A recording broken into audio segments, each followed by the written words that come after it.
Coltrane masters playing melodies in pentatonic scales. In the amazing Blues to You by John Coltrane, he's playing some of his great pentatonic approaches. And when we're looking at this little part of the John Coltrane solo, he's neither playing an arpeggio or a normal scale, but what looks like a C minor pentatonic scale. And the question is why? Why does he play a C minor pentatonic scale and why does he play it there? Let's look into this and dig into how you can apply Coltrane's pentatonic practices into your own playing. So exactly this line is a part of a C minor pentatonic scale. And we probably all know that when you are playing a blues in C, you can play the C minor pentatonic scale over the whole blues and kind of make it fit all the way. When you start playing diatonic scales fitting the chords, playing lines like this, the Coltrane pentatonic line just sounds much better and much more clear and much more hip. Look at how the pentatonic scale is built up. We get a lot of answers to the sound and the clarity. When I'm comparing the C minor pentatonic scales to the chord of G7, I see what notes the C minor pentatonic scale is giving me. You get the following combination: the F is the 7th, the E flat is the flat 13, and the C is the root of the key. The G is the root of the dominant. In the Coltrane line, the F and the E flat works in an enclosure to the E, and the movement F to the E flat is also a very strong approach to that D later. At the same time, the G is the root of the dominant, leading directly into that C. All these notes give very much direction into that C chord. Another thing that gives clarity and hipness into the line is the intervals of the pentatonic scale. In this minor pentatonic scale, you have two minor thirds built naturally into the scale, between the C and the E flat and between the G and the B flat. These intervals opens up the sound of the scale. And when you listen to the pentatonic scale, you immediately hear that you move away from the normal diatonic scale. And you definitely hear the difference when you're listening to this example only using diatonic scales. In the Coltrane line from the C to the G, you hear that there's a fourth interval. This fourth interval comes from skipping one of the notes in the pentatonic scale, the B flat. And this is exactly what Coltrane applies, skipping some of the notes. When you're looking at the chord scheme of the blues, he's normally playing a D minor 7 G7 C, but Coltrane is actually playing a G7 F7 C, dominant to the subdominant to the tonic. Why would he play a minor pentatonic on that F7? The C minor 7 is the connected 2 in front of that dominant, the F7. So you get a 2, 5 to 1. C minor F7, but he's substituting the whole F7 with only the C minor chord. Why would Coltrane not use the full scale? Exactly to get these big jumps. In this example I used the full scale. And the full scale just sounds a little bit more dull than the scale with the skipped notes in it. You get this Coltrane magic when you skip those notes. Let's jump into the most famous pentatonic line there is.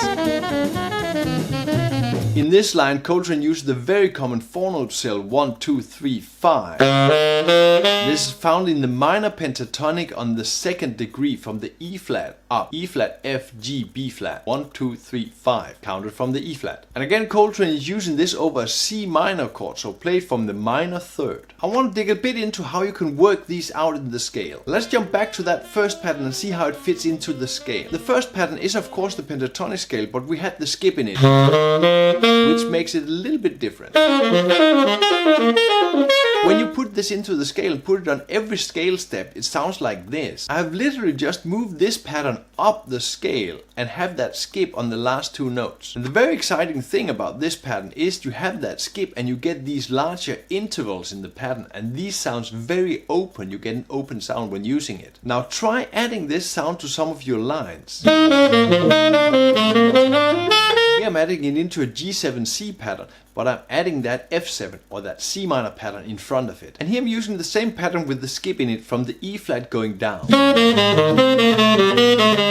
When you're training these patterns, add them to as much music as you possibly can as soon as you can. If you really want to follow this lesson, download the lesson manual on Patreon, where I have gotten the whole full transcript of everything in here. All licks and all exercises are available in all 12 keys. Get in there and play the key you want. Get it on Patreon, the link is in the description. Now doing the same with the 1, 2, 3, 5 pattern. Taking it through the scale, moving it up the scale, you get this sound. Up the scale you see that the two most common patterns pop out. The 1, 2, 3, 5 pattern from the E flat or the 1, 3, 4, 5 pattern from the C. And when you put these into your lines, they can sound like this. This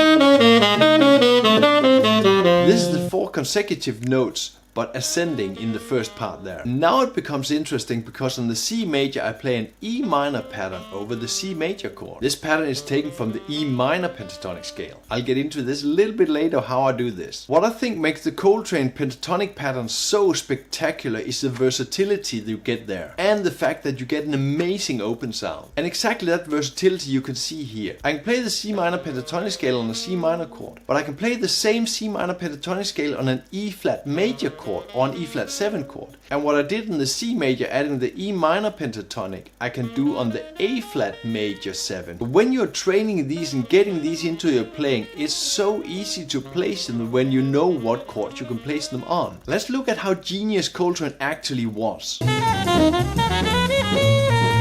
When I start transcribing Coltrane's lines, I see how ingeniously they are put together. He was able to see the theoretical side and make music out of it right away. When he fitted these pentatonic scale patterns into his music, they did not sound like patterns, they sounded like music. And to give you a good example on how the theory and the music can melt together, check this out. In the first part of this lick, Coltrane is using the D minor pentatonic scale, but he's playing 1, 2, 3, 5 pattern over the third of the D minor. And in the second bar, Coltrane is going completely nuts. He's playing a tritone substituted dominant into the C, D flat 7, but then he's playing the A flat minor 7 instead of the D flat 7 going into C. Only using the 2, the A flat minor 7, and then adding the pentatonic scale to that A flat minor 7 and going into C. On the A flat minor 7, Coltrane is using the 4 consecutive notes going up in the A flat minor pentatonic scale. Here you can see the full A flat minor pattern going up the scale. And if you wonder what that B flat is doing in the line, since it's not in the A flat minor pentatonic scale, it's C minor pentatonic. And what we stated earlier, this represents the F7.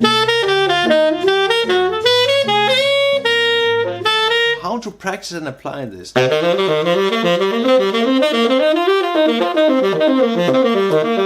Learn the scale, learn the sound of both the patterns, the consecutive 4-note pattern and the pattern that skips 1 note going down. And looking at this lick, learn the scales you need to know. The D minor pentatonic scale, the C minor pentatonic scale, the A minor pentatonic scale. Know where to add these into the chords. Practice them until you have them thoroughly into your fingers, and then get cracking on making these wonderful pentatonic Coltrane licks. I really want to help you as much as I can in this process. I've added all the licks and all the exercises into the lesson manual on Patreon. Plus I've added a lot of extra licks and patterns for you to really get into the sound of the Coltrane Pentatonics. Get it on Patreon, the link is in the description. I really recommend you to check out this video where I'm explaining some practice methods of some of my greatest heroes. Play music, have fun.